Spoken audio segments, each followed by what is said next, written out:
Welcome to the Jason Podcast. I'm Josie Briggs, Editor-in-Chief of the Journal. Each month in this podcast, we talk about some highlights in the current issue with the hope this discussion will prompt you, our listeners, to go to our website or turn to the latest issue that will soon be in your mailbox.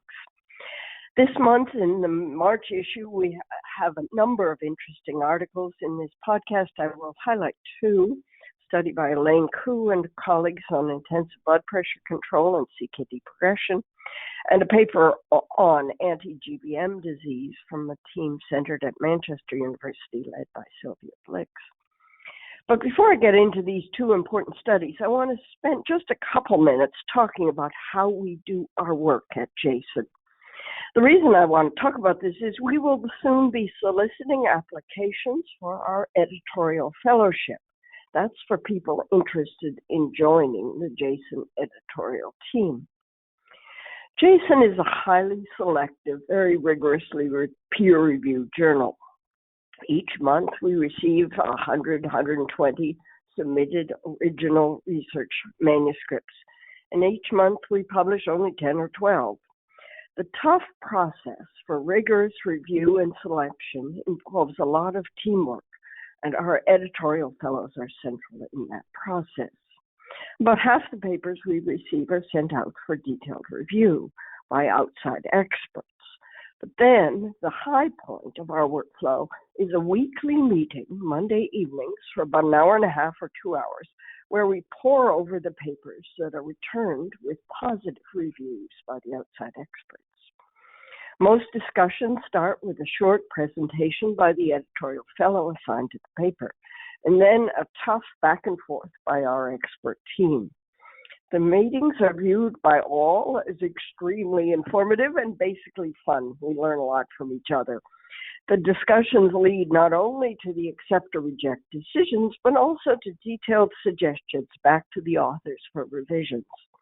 We believe we make great papers even better. In the next month, we will be considering applications for the next group of fellows. If you think you might be interested in joining our team as a fellow, watch the website for the notice. Some research and publication experience is needed. The team is about half PhD and half MDs. Most of our fellows have completed clinical or basic fellowships and are starting research careers. Uniformly, they tell us this is a great experience, and I can tell you as senior member of this team, we are learning a lot from these talented early research scientists. Okay, now for two papers in the March issue. First, I thought I'd talk about is entitled Risk Stratification to Predict Renal Survival in Anti-GBM Disease. Sylvia Brix is the corresponding author. She leads a multi-site team of investigators centered at the University of Manchester in England. The paper is accompanied by an editorial by Richard Diagnostic. I think our listeners are aware of the poor prognosis of anti-GBM disease.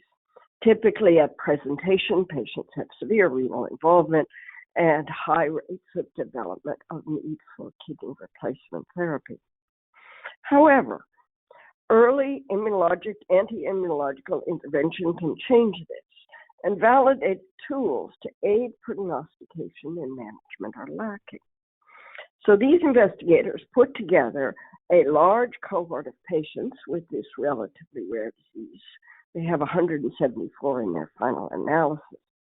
And they investigated clinical and histological parameters that would predict the final outcomes. Specifically, they looked at whether the renal risk score, RRS, which was developed for ANCA-associated vasculitis, how it would perform in anti-GBM disease. What they found is that the RRS was a strong predictor of 36-month kidney survival. The low-risk group had 100% survival, the moderate risk 62%, and the high-risk group 20%. Approximately 1/4 of the patients who initially needed renal replacement therapy recovered. And in the accompanying editorial, Dr. Diagnostic calls this a superb study. He points out that the findings of high risk cannot be used to declare futility of aggressive immunosuppressive therapy. In the worst prognostic group, about 15% had final renal recovery at 36 months. And he notes that KDIGO guidelines suggest withholding aggressive therapy in this group. Dr. Glassick suggests this advice requires reassessment. So we think this is an important paper and hope you will take a look at it. The second paper I want to talk about today is entitled Intensive Blood Pressure Control in Patients with Chronic Kidney Disease at High Risk for Adverse Outcomes. The senior author is Elaine Koo. Together with one of our senior statistical reviewers, Peter Imre, I have provided an editorial. So as a starting point, I want to mention SPRINT. SPRINT was a major trial that provided evidence that intensive blood pressure lowering to a systolic blood pressure of less than 120 millimeters mercury was beneficial for cardiovascular risk. This has been a difficult findings to apply to the CKD population, and it's been unclear.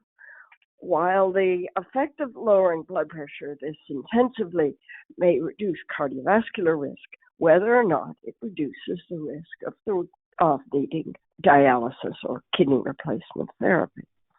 In fact, two large previous trials, ASK and MDRD, failed to demonstrate that intensive blood pressure control reduced CKD progression. So the authors pooled individual level trials from data from 7 trials, including ASK, MDRD, SPRINT, and a couple smaller trials, and looked at the effect of intensive blood pressure lowering on the risk of kidney failure. Overall, intensive versus usual blood pressure control did not statistically improve the risk of the kidney outcome or death in unadjusted analysis in this larger pool of analysis. So that confirmed the findings of MDRD and ASK. However, the authors could show a prominent effect of baseline GFR.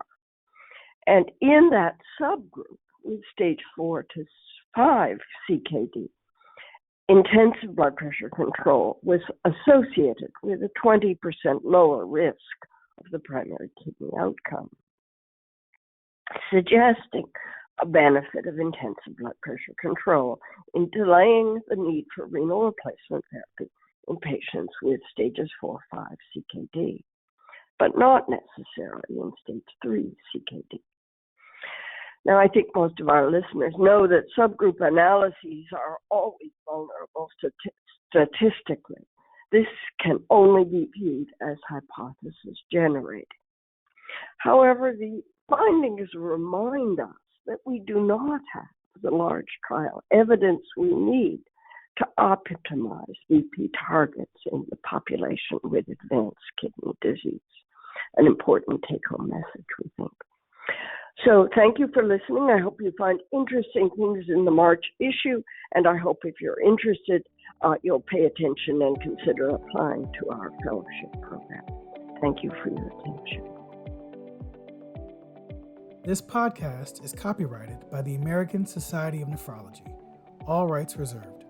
All content in this podcast is for informational purposes only and is not intended to be medical advice.